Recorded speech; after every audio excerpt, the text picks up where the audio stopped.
Assalamualaikum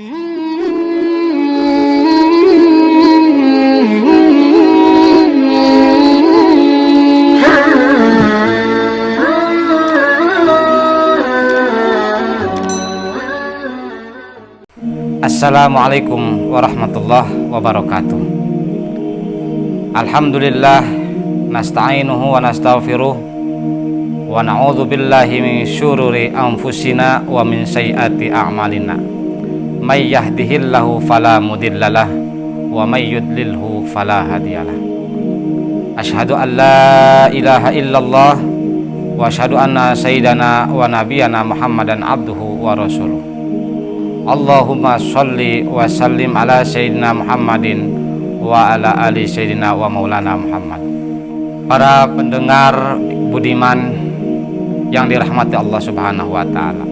Di dalam sholat ada 3 perkara.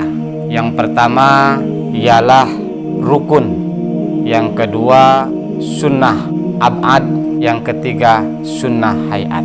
Di antara 3 perkara ini ada yang pokok utama ialah rukun, di mana ketika kita sedang melaksanakan sholat, mulai dari takbiratul ihram, kemudian diiringi dengan niat. Pada waktu kita melaksanakan takbiratul ihram, di situ kita berbarengan dengan niat. Mana itu niat? Sesuai dengan hadis Rasul, wa mahalun niat fil qalbi, tempatnya niat di dalam hati.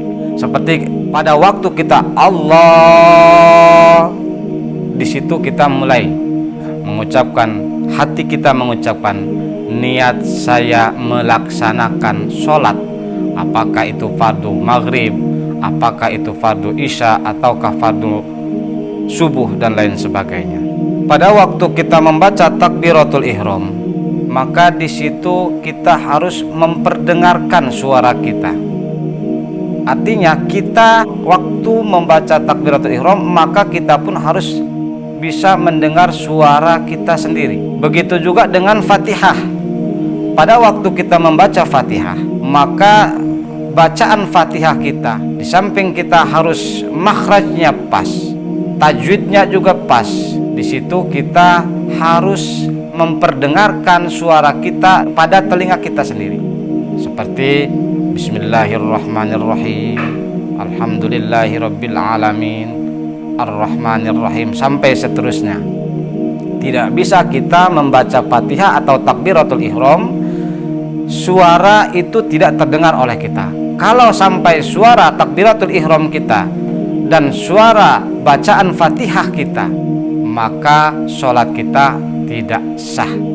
Begitu juga pada waktu kita lupa membaca Fatihah, umpama apakah kita sholat itu sedang sendirian atau dengan kata lain munfarid, ataukah kita sebagai imam, ataukah kita itu sebagai makmum.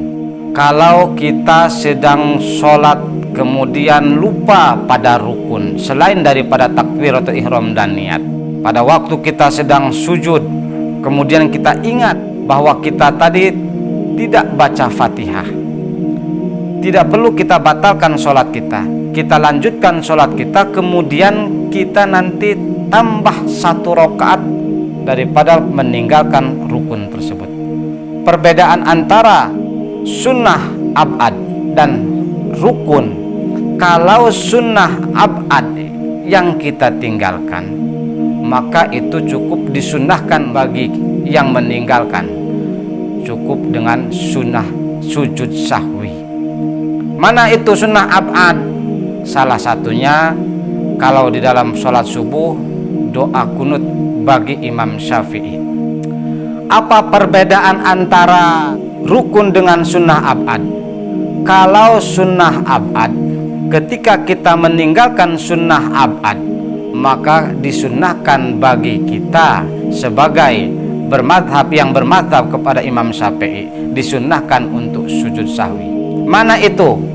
Salah satunya seperti doa kunut di dalam sholat subuh. Yang kedua yaitu duduk tasyahud awal. Nah, kalau itu yang lupa, maka disunnahkan bagi yang lupa tersebut sunnah sujud sahwi.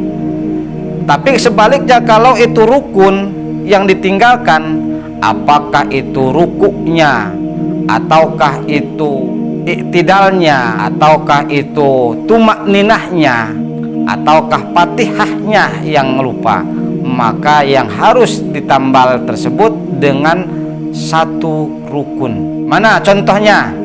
Seperti kalau pada waktu kita ruku, kemudian kita ruku tadi tidak tumakninah, kita lanjut kepada iktidal kemudian sujud. Setelah sujud baru kita ingat bahwa kita tadi tidak tumakninah, maka tidak perlu kita membatalkan sholat kita. Kita lanjutkan sholat kita, kemudian setelah selesai di situ kita nanti begitu mau salam, kita tambah 1 rakaat lagi, berdiri lagi, bacalah Fatihah seperti layaknya baca Fatihah, kemudian kita sempurnakan sholat kita, ruku dan sujudnya, barulah kita salam. Itulah perbedaan di antara sunnah abad dan rukun. Kemudian pada waktu kita tasyahud akhir, di dalam tasyahud akhir yang masuk kepada rukun, mulai dari kita tasyahud asyhadu alla ilaha illallah wa asyhadu anna muhammadar rasulullah, kemudian kita baca sholawat kepada Nabi, itu yang dimasukkan kepada rukun. Kemudian salam, pada waktu kita baca salam pun seperti assalamualaikum warahmatullah, yang dimasukkan kepada rukun, maka di situ harus diperdengarkan oleh telinga kita. Tidak boleh kita membaca tasyahud dan membaca salam tadi kita tidak terdengar, contoh seperti, maka tidak sah. Artinya harus terdengar oleh telinga kita. Assalamualaikum warahmatullah, assalamualaikum warahmatullah. Itu paling pentingnya. Karena apa? Itu termasuk kepada rukun. Yang mana yang masuk kepada rukun? Pada waktu salam yang pertama, assalamualaikum, sampai batas itulah, itu yang dikatakan rukun. Beda dengan tasyahud. Kalau tasyahud tidak perlu kita menambah rukun, tapi kita disunnahkan sujud sahwi ketika kita meninggalkan sunnah abad. Kalau sunnah hayat, mana itu sunnah hayat? Salah satunya seperti membaca doa iftitah, kemudian membaca surah, kemudian membaca tasbih, kemudian membaca wa ala ali sayyidina Muhammad. Itu yang dimasukkan kepada sunnah hayat. Bagaimana kalau ditinggalkan? Kalau ditinggalkan tidak menggugurkan kepada sholat kita, atau sholat kita termasuk sah kalaupun itu tidak terbawa. Demikian yang dapat saya sampaikan. Terima kasih atas segala perhatian, mohon maaf atas segala kekurangan. Wallahu muwaffiq ila aqwamit thoriq. Wassalamualaikum warahmatullahi wabarakatuh.